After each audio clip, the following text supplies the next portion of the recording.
I believe that if we are honest with ourselves, that the most fascinating problem in the world is, who am I? What do you mean?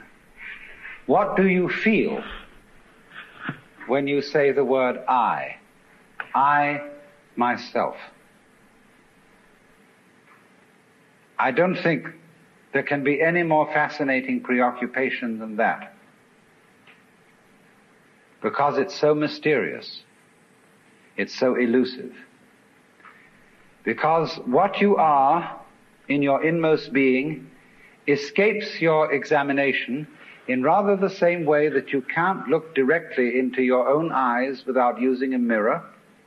You can't bite your own teeth. You can't taste your own tongue.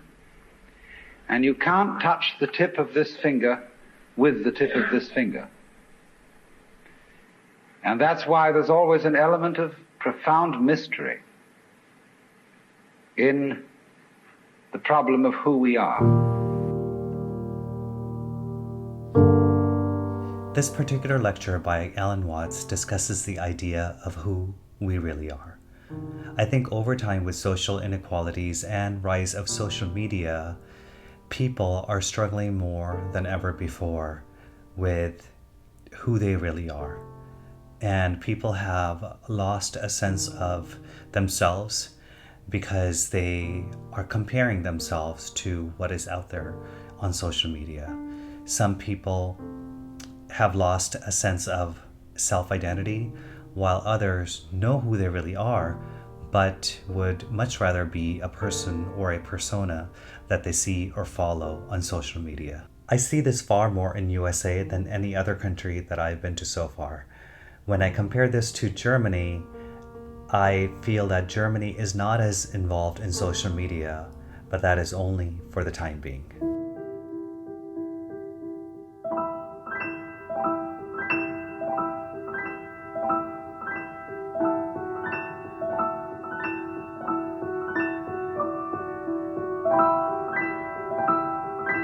Hello and welcome back to STEPHAN. If you haven't already subscribed, please do so and help our channel grow.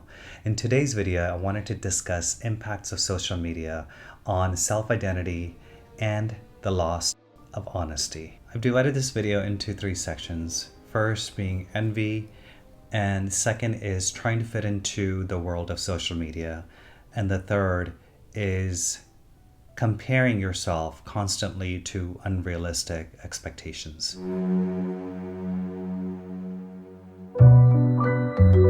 When someone struggles with envy, they also struggle with the idea of not being honest with themselves.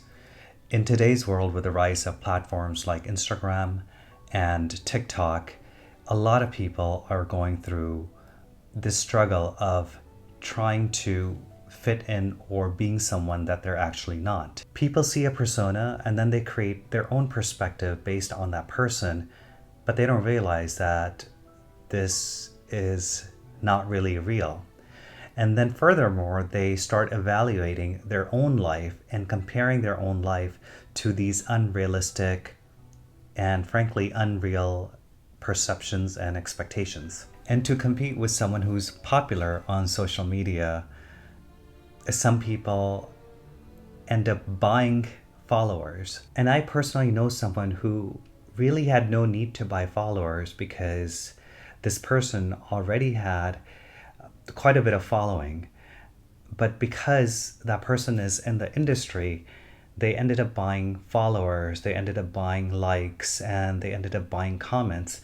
So this persona that they're projecting, or this facade that they're putting out, is it for themselves or is it for the world to see? But I think a lot of people don't realize that there is no need to live up to this expectation, because what you see on social media, the photos are filtered and it's only a version of that person, and that version is not real. And with all this, the biggest struggle that I see is that people have stopped accepting their differences. In a world where differences are labeled as flaws, with people that are already dealing with self-esteem issues, and then when it's labeled as a flaw, they will go out and try to fix those flaws.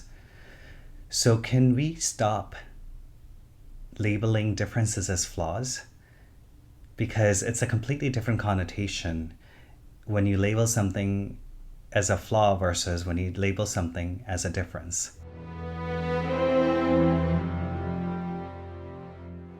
Alan Watts once said, "We didn't come into this world, we came out of this world." When we say we came into this world, we are automatically programming our brain to trying to fit into a world which is existing. But if we instead switch that, it will switch our thought process and we will no longer have this need to fit in. I didn't have social media growing up. I also have always had this romanticized view of life and also view of the world. But I realized that not everyone has this romanticized view of the world or for life. I view unfortunate events in my life as just part of life. Both negative and positive are just part of life, and that's what makes life beautiful to me. But for someone else, the same event, same situation could be a dire situation, and they would process this information very differently. So my point is that each one of us is programmed differently, and therefore we process information very differently. Something that may not affect me on social media will affect another person in a completely different way. The world on social media is not real, and trying to fit into that world is unrealistic. And then measuring yourself to this unrealistic world is very harmful. Case in point is Dan Bilzerian. If you don't know him, then Google him, because I think the story is quite interesting. He is a self-proclaimed king of Instagram, and he gained a little over 32 million followers in a very short span of time. Now, this year, everything came crashing down, and it was revealed that his lavish lifestyle of taking lavish vacations and private jets and so on, was all a facade. For someone vulnerable, following people like Dan Bilzerian can be very harmful because it just takes away so much of time and effort and energy, and also it sets unrealistic goals, and then there is a huge disappointment as well. To some, it might be a funny story, but to some, it really affects them mentally.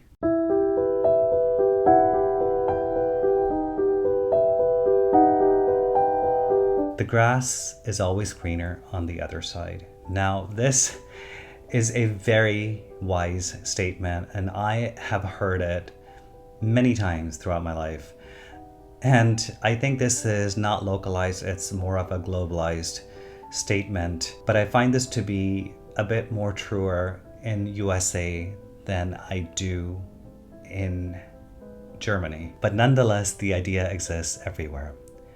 Right now in my life, I know quite a few people that are struggling with self-identity. And each one of those people also suffers from envy for another person's life, whether it's relationship, wealth, or lifestyle. Harold Coffin once said, "Envy is the art of counting other fellows' blessings instead of your own." I do believe that knowing who you are begins with respecting what you already have. And once you respect what you already have, that is when you can be the true self to others. This is when you project your true, authentic self to others. What you see on social media is not real. It is only a fragment of your perception, and also only a fragment of that person's life. So it is far from the truth. It is far from real. So my advice for someone who is struggling with social media right now is to find like-minded people on these social platforms and build your own communities. And if you are truly struggling with that as well, then perhaps limit your involvement with social media. In conclusion, for anyone who is out there struggling with social media, I urge you to please stop. There is no need to compare yourself to anyone else out there. You are special on your own. You are a unique individual, and what you bring into this world is something that no one else can. Make every day worth living because it could be your last.